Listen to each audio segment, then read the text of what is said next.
crianças, hoje nós vamos trabalhar o tema o bem e o mal. Como se pode distinguir o bem e o mal? Essa questão está no Livro dos Espíritos.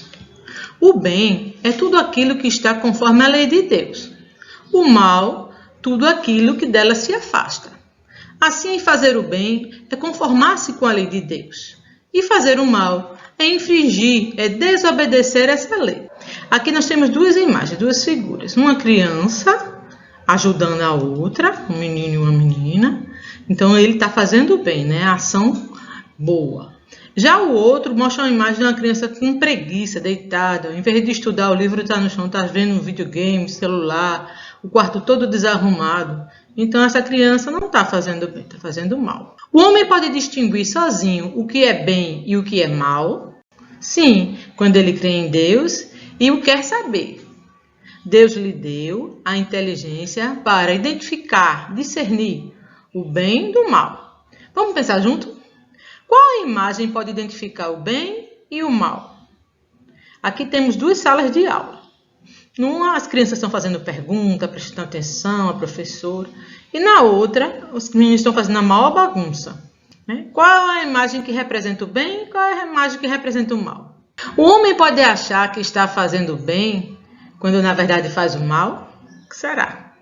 Jesus disse: veja o que você iria querer que fosse feito para você, ou que não gostaria que fosse feito para você. Assim, saberemos diferenciar o bem do mal. Não nos enganaremos. Fazei ao próximo o que gostaria que fosse feito para si mesmo. Jesus já disse isso para a gente, né? Fazer o bem, fazer o mal. O que seria fazer o bem? O que seria fazer o mal? Você encontra um amigo triste. O que você faria para ajudar esse amigo? Como você gostaria de ser tratado se estivesse no lugar do amigo? É assim que a gente consegue discernir o que é fazer o bem e fazer o mal, como Jesus nos ensinou, né? Seria com palavras de carinho, conforto, né? Vai ficar tudo bem, né? Conversando com um amigo, ouvindo e falando bem. E fazer o mal. Um amigo chama você para ir quebrar a janela da vizinhança com pedaços de pedrinha e um estilingue. Eu chamo de badoque. Mas a Alana disse que era estilingue. Estamos no inverno, muita chuva. Sem janela, como ficariam as casas? E se quebrassem as janelas de sua casa, como é que você acharia? Como você gostaria de ser tratado? É a resposta que Jesus nos trouxe. Assim a gente pode diferenciar o bem do mal. Preste atenção. A regra do bem e do mal encontra na lei natural a conduta que se deve ter. Por exemplo, se uma criança come muito doce, exageradamente, como 3 barras grandes de doce de chocolate, será punido pelo sofrimento, vai ter dor de barriga. Porque a lei natural traça um limite, ela avisa. A gente já está enjoado, mas quer continuar comendo aquele chocolate, né? A gula. Que não se deve continuar comendo, e mesmo sem fome, já satisfeita, a gente com orgulho disso e continua comendo chocolate. Se a criança escutasse a voz dizendo basta, preste atenção à sua consciência, não coma mais, evitaria o mal que o excesso do chocolate causaria, que é na barriga, na indigestão, a dor de barriga. Vamos pensar agora, deixa eu ver o que foi que a gente trouxe. Aquele que não faz o mal, mas se aproveita do mal feito por outro, é culpado do mesmo grau, do mesmo jeito, se ele não fez o mal? É como se cometesse o mal, pois aproveita do mal é participar do mal. Por exemplo, as crianças de uma família ficaram em recuperação e a mãe tirou o videogame da sala. Mas o irmão mais velho tem no seu quarto um outro jogo de videogame antigo. E como a mãe saiu de casa, ele chama o mano para ir jogar uma partidinha, né? Enquanto a mãe não está. O que você acha da atitude do irmão mais velho? O irmão mais velho fez o mal, né? E se ele errou por jogar, só ele errou por jogar, já que ele é que tinha o videogame, o irmão mais novo se aproveitou da malcriação do irmão mais velho em desobedecer à mãe. Então, ao jogar o videogame, ele está se aproveitando do mal, que o irmão mais velho desrespeitou, montou o jogo, né? O que é que vocês acham? Vamos pensar? Basta não fazer o mal para ser agradável a Deus? Não. É preciso fazer o bem no limite das forças, porque cada um responderá por todo o mal que resulte do bem que não haja feito. Eu queria dar um exemplo aqui. No início da pandemia, né, do corona, as pessoas, de forma egoísta, compraram todo o álcool em gel. Além de subir o preço, que ficou caríssimo o álcool em gel, não tinha encanto nenhum. E as pessoas estocavam em casa, deixando famílias de baixa renda sem o produto. Importante no combate ao vírus, as famílias pobres ficaram sem o produto, A mesma coisa com a comida. Tem gente que fez feira por um ano, né, para não sair de casa. Aí deixou desabastecido alguns locais. Então isso a gente só pensou na gente, a gente foi egoísta. Mas tem algum crime em comprar? Não. Mas quando você compra pensando só em você de forma egoísta, você deixa faltar aquele produto para alguém. Então a gente não fez o mal, porque comprar não é um mal, mas a gente deixou de fazer o bem, porque a gente não soube dividir.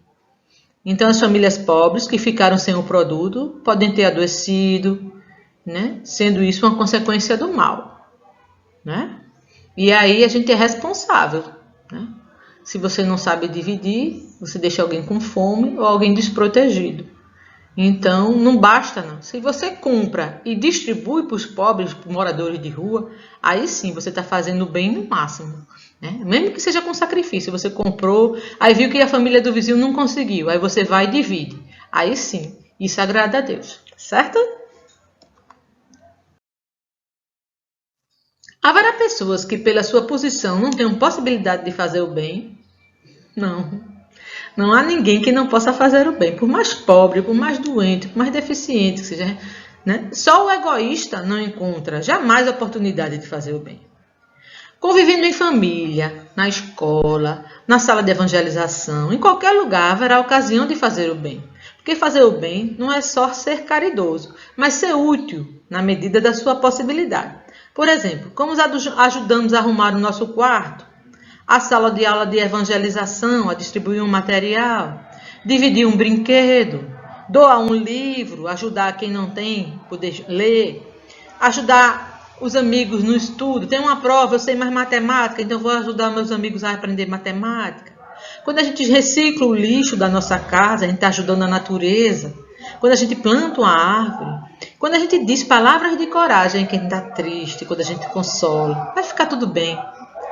Ou quando a gente faz uma oração. Então tem várias formas de ajudar. Não tem como a gente não ter possibilidade de fazer o bem. Todos podemos fazer. Quando o homem está mergulhado no vício, o mal não se torna irresistível.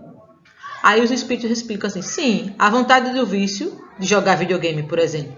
Aí você tem arrastado para a vontade de jogar, fica aquele pensamento querendo jogar, né? Então a gente tem um arrastamento.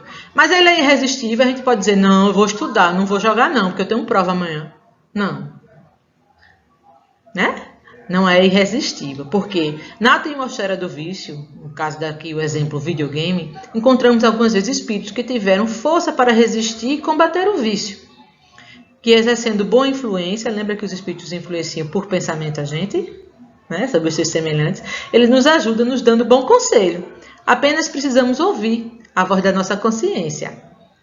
Isso se aplica a qualquer vício, viu? Um vício de fofoca, qualquer vício que você tenha, uma má inclinação. Vai ter sempre um seu mentor, algum espírito familiar, amigo, que vai lhe dizer na sua consciência. Escute a nossa consciência, né? Escute aquilo que está dizendo, pô, eu estou demais aqui, eu tenho que melhorar, não vou jogar videogame agora. Minha mãe mandou só jogar 2 horas, então só vou 2 horas, depois eu vou fazer minha tarefa. E assim você vai combatendo, tá certo? O bem tem diferentes graus, tem um bem maior, tem um bem menor. Aí os espíritos nos explicam que o mérito do bem está na dificuldade. Não há mérito em fazer o bem sem trabalho, ou quando nada custa. Deus tem mais em conta o pobre, que reparte seu único pedaço de pão, do que o rico, que dá sem não do que o seu supérfluo. Não queria isso mesmo, não ia jogar no lixo e tomar. Então Jesus o disse, né? A propósito do óbolo da viúva. Isso é uma história que Jesus conta, onde tinha uma viúva que só tinha 2 moedinhas e doou. E que tinha uma pessoa rica que deu muito. Mas ela deu tudo que tinha e ficou sem nada. Então, há mais mérito nessa que faz esse sacrifício do que aquele que doa do que está sobrando. É isso, resumidamente. E Jesus se alegra como fazemos o bem. Nós temos que formar essa corrente de oração, todos unidos, pensando no bem e fazendo o bem. E sermos homens e mulheres de bem.